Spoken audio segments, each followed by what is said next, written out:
Good morning, good afternoon, good evening, whenever you're listening to this. Welcome back to another episode of Backstage Spotlight. Today I'm with Thalia Burt, who is the founder of the Bulletproof Dancer. You. Hello, my babe. Hello, how are you doing today? Yeah, good. No complaints. All is well in the world. I think, well, if you're in the UK, you'll know that the sun is trying to beam out of the clouds. So I cannot complain one bit, that's for sure. No, nothing to complain about yet. Not yet. We'll find something, I'm sure. I'm sure. So tell us firstly what the Bulletproof Dancer is, and then go into how it came about. Okay, so Bulletproof Dancer is an online training platform for dancers. Our ethos is essentially we're designing programs by dancers for dancers. So we take care of training in and around the dance world and the performing arts industry, nutrition, understanding food, how to fuel yourself. We tackle the mindset in and around the industry and then preparation for the industry. So, depending on where you are on your journey, whether you're just starting out full-time training or whether you're about to graduate or whether you're a veteran in the industry, we've essentially got something for you and we'll be able to put something together to take care of you in that regard. And the Bulletproof Dancer started almost, actually, next month is going to be 2 years ago. So it's still very much a baby. I have been in the performing arts world, well, for about 15 years. Um, so my career kind of came to an end 2 years ago where I decided I was going to step away from the stage, stop performing, and I really, really wanted to try and put together something for dancers in particular, but performers in general, to be able to just give them all the tools to start to develop the skills and acquire the knowledge that I wish I had when I was in the industry. There was nothing like this. And I feel like now there's so much more coming into play and so many more people kind of tackling the world of performing arts and really learning and investing in how to understand performers and how to look after them and how to support them on their journey, which is brilliant. But yeah, this has stemmed from a place of really, really loving the industry and loving the people in the industry and just wanting to give them the best possible support and training possible for that. That's lovely. I always see your posts, what you do. You run events, and it's just the most lovely community that one could create about fitness and staying healthy and maintaining your physical and mental health alongside the industry, which is not an easy thing to do. So tell us, for the people who might be interested in joining the program, what those first steps are once you've joined and what the follow-up's like with like people like you who are the trainers. Mhm. So there's a couple of ways that you can go about it. Most common is people find us on social media. They then get taken to our website. Through our website, you can fill in a little consultation form that gets run through a system where we get to break down all of your data. It's very scientific. But someone from my team will reach out to you either via Instagram, via email, or via WhatsApp, depending on what means of communication you prefer. And then we actually get you set up on a call, actually very similar to this, where we have a Zoom call with one of the members of our team. We stress what is so important is that we cannot provide anything for you if we do not know who you are, where you're at, where you want to go, and essentially what you need, right? And that's what makes the programming so special. It's not a cookie cutter, copy and paste, upload it, it's automatic. Absolutely not. We work with a team of professionals who want the best for their clients. And we can only give you the best if we know all of those things, what you need, where you're going, and what you're struggling with. So, after a call, we'll discuss everything with you, understand, essentially how we can help you. We know we can, we just need to know how, and we can only know how once we find out more about you. And then we'll get you set up on the system, and you can, yeah, put yourself down for any kind of subscription, whether that be a monthly rolling or anything up to an entire year in advance. That's fantastic. So tell us how the food comes into a play with this, or the food planning. So food planning, again, is going to be completely down to the individual, right? Every single person responds differently to food and needs a different approach to food. Whether you're someone who has a really great relationship with food or someone who has been struggling with any form of eating disordered behaviors or red flags or mental struggles around food, it has to be a personalized approach. So we take all of your scientific stats and your preferences and your dietary requirements, essentially everything that you don't want to have to think about and consider on a daily basis. And we'll put together a meal plan for you that has loads of different recipes, ideas, focuses, macronutrient targets, essentially as much or as little as you want in and around your knowledge and understanding of food. We can put that together for you. And then that's something that can continue to change and refresh on a weekly, monthly, bi-monthly, bi-weekly basis, depending on how much you want things to change, right? You're either going to be a creature of habit or you're going to be someone who is always wanting to learn and have changes made. So it can be really flexible for you in that regard as well. Yeah, it's great. I remember when I was on the app, and it Mm. really shows you what you need to go to the supermarket and get, like the portions. It then gives you like Mm. step-by-step recipe. That was my favorite bit of the app. Yeah, and you know what I think as well is that no one teaches us how to do that in college. That's so Everyone, you need to eat healthy. Okay, but what is that? You need to look after yourself. You have to fuel correctly. Yeah, these are all things that I know, but no one's teaching me how to do that. Like yeah, no one is sitting there with a program or a plan or an approach. And don't get me wrong, like meal plans don't work for everybody, but it's always good to understand what an ideal looks like for what it is that you're wanting to achieve. And then over time, you can start to acquire the knowledge to take that approach or take that meal plan and tweak it to make it work for you, right? yeah, for sure, definitely. So tell us about how you get the Bulletproof Dancer involved in the community. What sort of events have you had in the past, and do you have any coming up?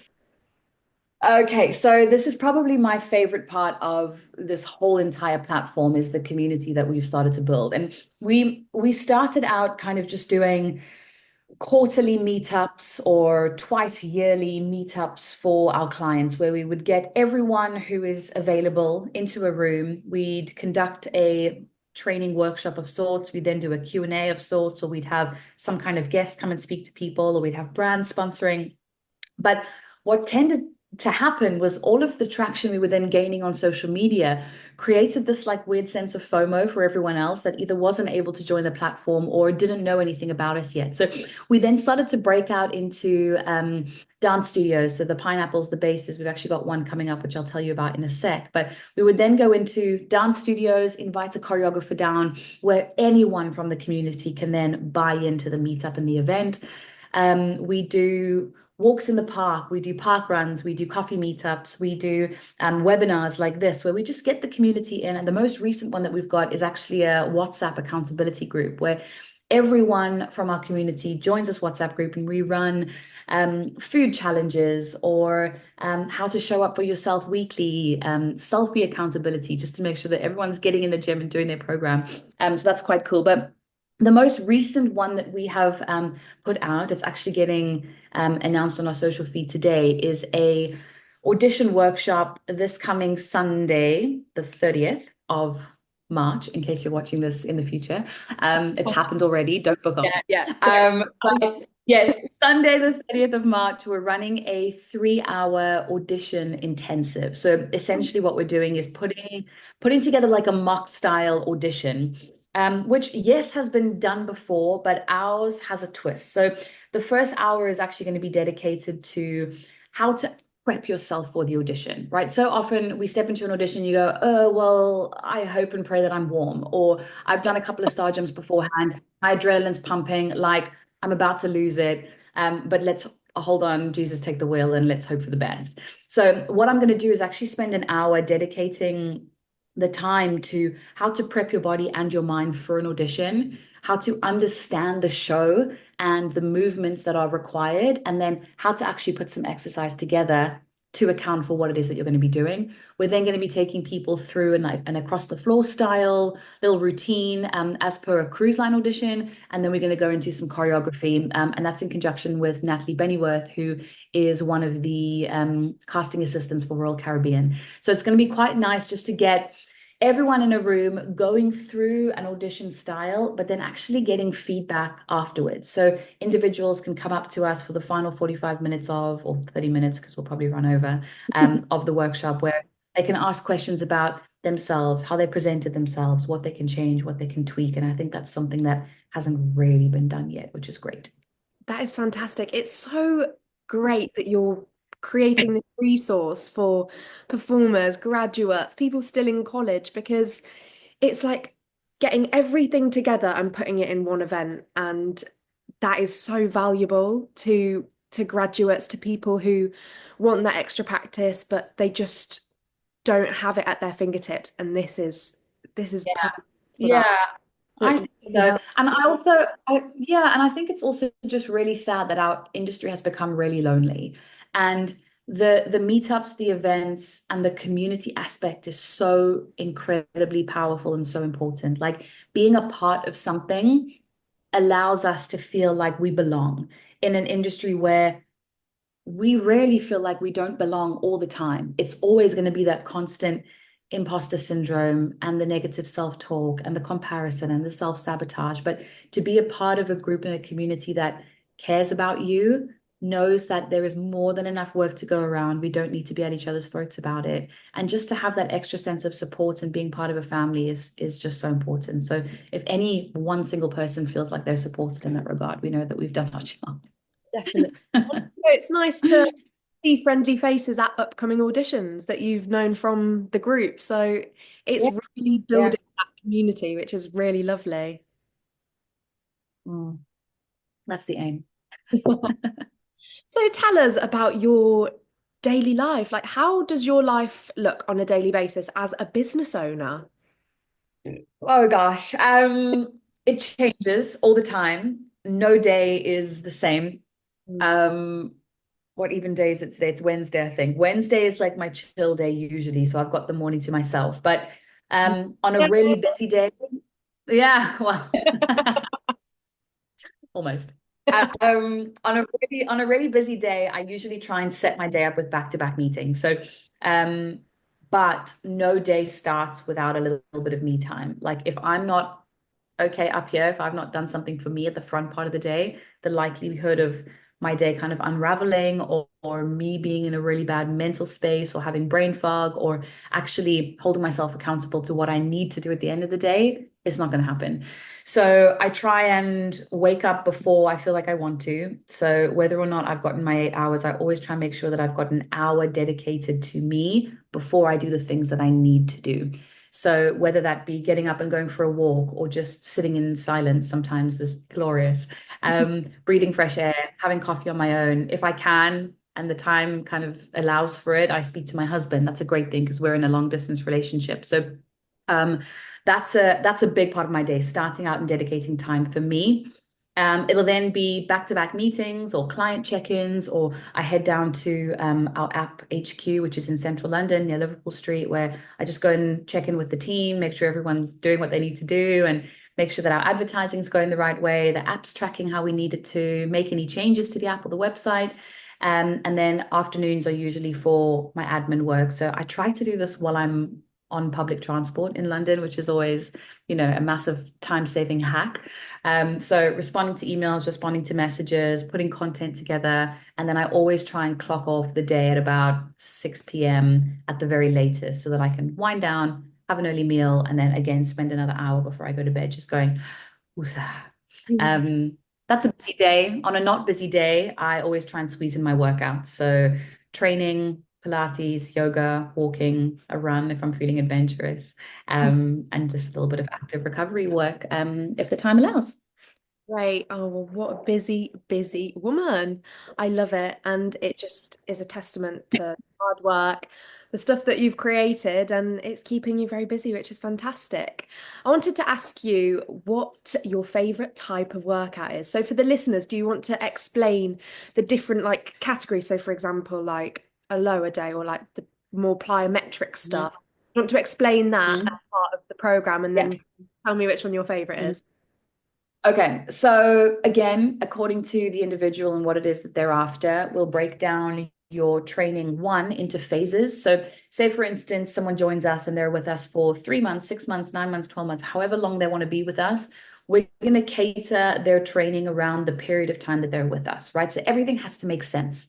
We always want to make sure we're progressing. We always want to make sure we've got an end goal, but we're also setting little mini goals for ourselves along the way to make sure that we're staying mentally in the game as well as physically. So you've got your phasing, and then within each phase, you've got 3 to 4 workouts per week, sometimes 5 if you're someone who's not working in a show and you're training up for something at the moment. Sometimes only 2 if you're working in a show and you're giving it 8 to 10 to 12 shows a week on some crazy schedule. So always going to be down to the individual. Within those sessions, you're looking at majority of the time an upper resistance day and a lower resistance day. So this is going to be your weightlifting training, focusing on power, focusing on tempo, focusing on form. Okay, those are really important.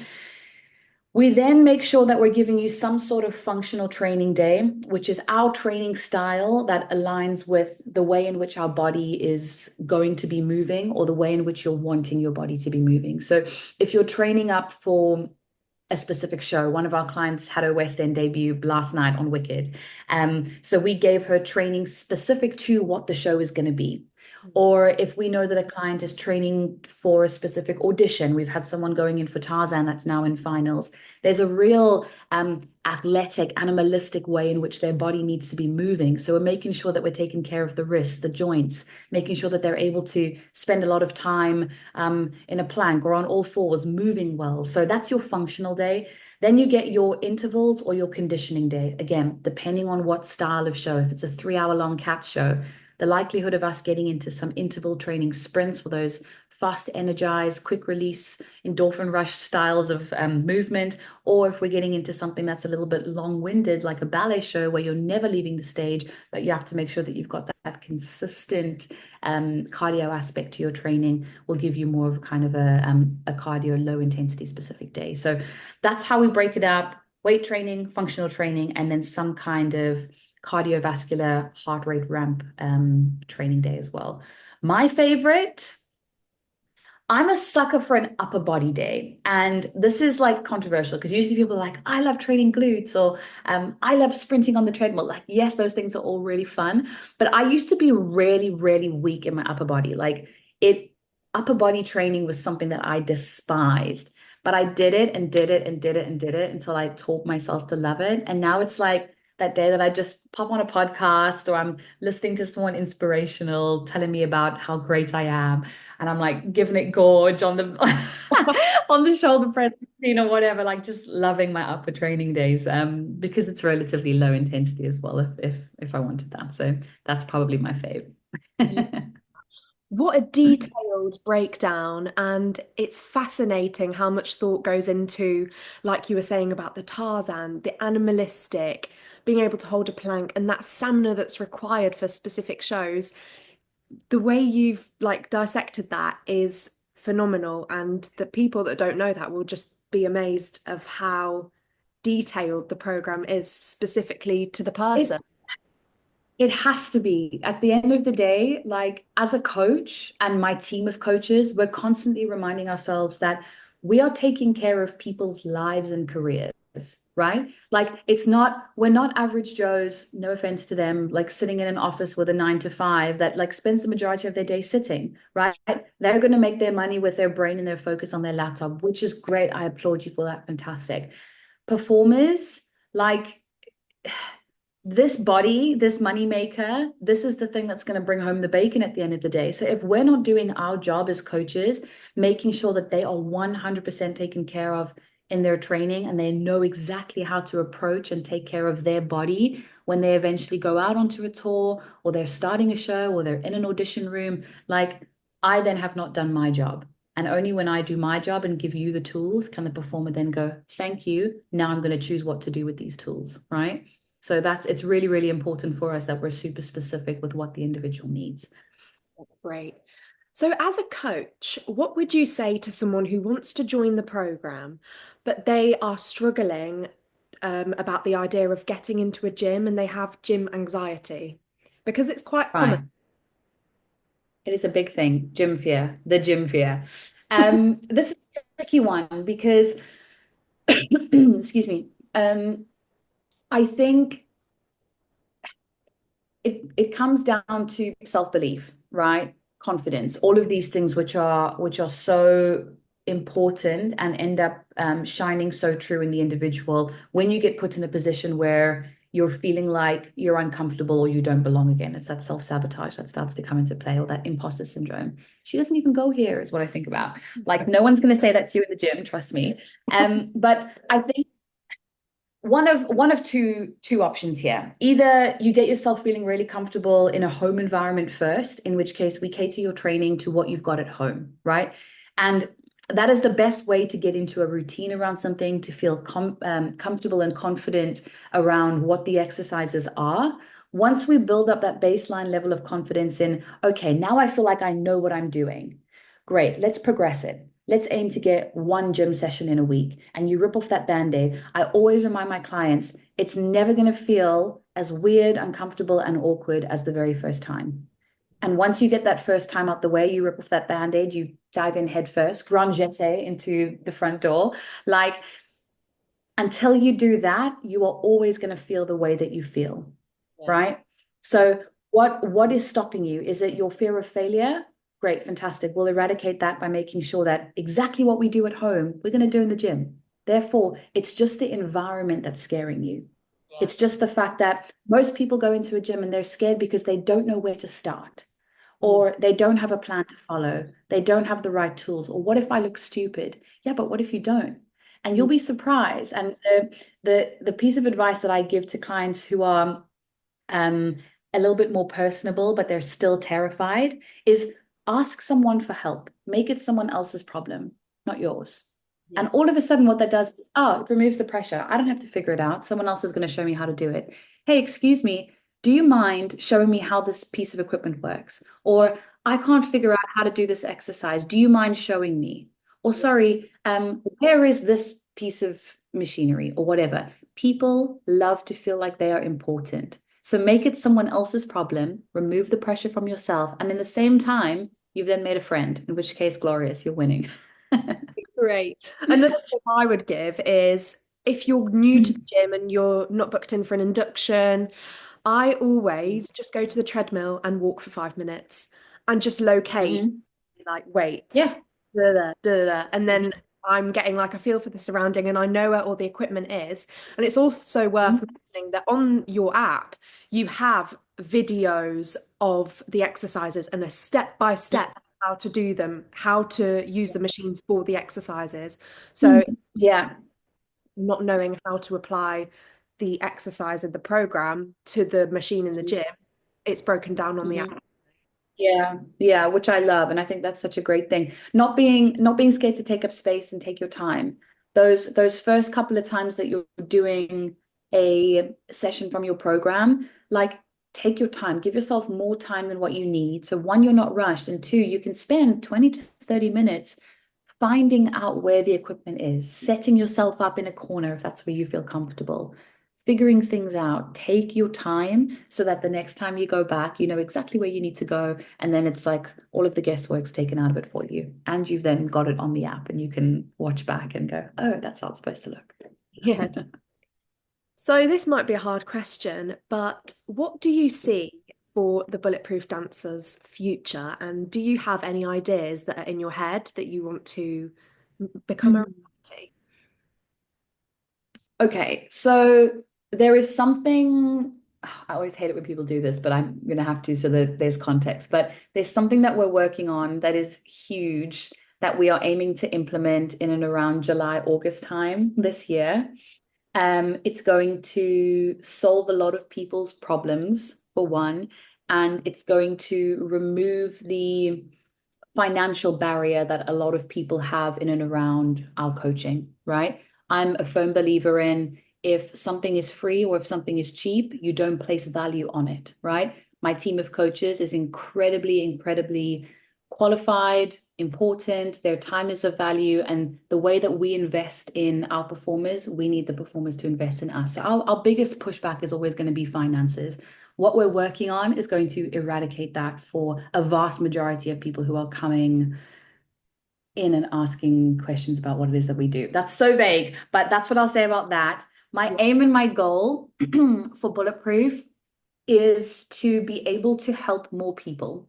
And I think by, again, what we've got working on or what we've got happening in the pipeline in the background, by rolling this thing out, we will be able to reach more people, help more people, and support more dancers in what it is we know we can do. Um, our biggest thing is always just that people don't know about us, not yet. They will, but they don't know about us yet. So I'd like to take the brand global. At the moment, we work with clients in, I think it's 21 countries across the globe, which is amazing. Um, However, it's not enough. We aren't able to reach the people that need us, and that is my aim in whatever capacity that looks like. Branch out and just help more people is my plan. Oh, so wholesome. Like whole ethos behind the brand, behind the group is so lovely. It just makes anyone who's listening want to be a part of it, really. Um, so the Thanks. question I want to ask you today is, what is something you would have loved to hear just before entering the industry? And this is like you speaking to your younger self, or, for example, speaking to the listeners who are at that stage, perhaps just graduated, perhaps still in college, a piece of valuable advice. For someone entering the industry. Um, it's okay for things to be hard, is probably what I needed to hear. Not what I wanted to hear, but what I needed to hear. It's okay for things to be hard, which I guess you can then take and twist in a way that it's okay to feel like you suck. It's okay to not book the job. It's okay to feel intimidated. It's okay to not have everything figured out all at once, because here's the thing is that we never do, right? And as soon as you feel like you are confident and comfortable in one room, you subconsciously move the marker for yourself. You you change the boundaries. You change you just continuously move the needle. So you're always shifting the goalpost. You're always saying, okay, yeah, fine, I can do that now, but I'm not good enough yet. Or I've booked the job on the West End, but it's not Broadway. Or I booked the cruise line, but it's not a tour or whatever, or whichever way you want to look at it that is more valuable for you. And that is okay, right? We're never going to be happy and comfortable and settled because it's what's been ingrained in us from such an incredibly young age. It's never good enough. We can always do more. That's okay, right? It's okay. It's okay. It's okay for things to feel tough, for feel like to feel like you're having a setback, to feel like all of the things that usually weigh us down. I think as soon as you acknowledge that that is how you're going to feel, you expect it, therefore it's not the end of the world, right? We don't get attached to any kind of outcome in and around what it is we're working for. So that's my long-winded response. I love it. It's just you have such a good energy, such a good mindset that you're delivering out to everyone. Yeah. It's been such a pleasure to have you on this podcast and to chat all things the Bulletproof Dancer, and what your day looks like as well. So thank you so much for joining me, and I hope that everyone listened has taken some valuable advice from Talia, because it has really. So thank you very, very Oh, much. you're welcome. Thanks, Angel. And everybody listening, we'll see you next week for a new episode. Goodbye.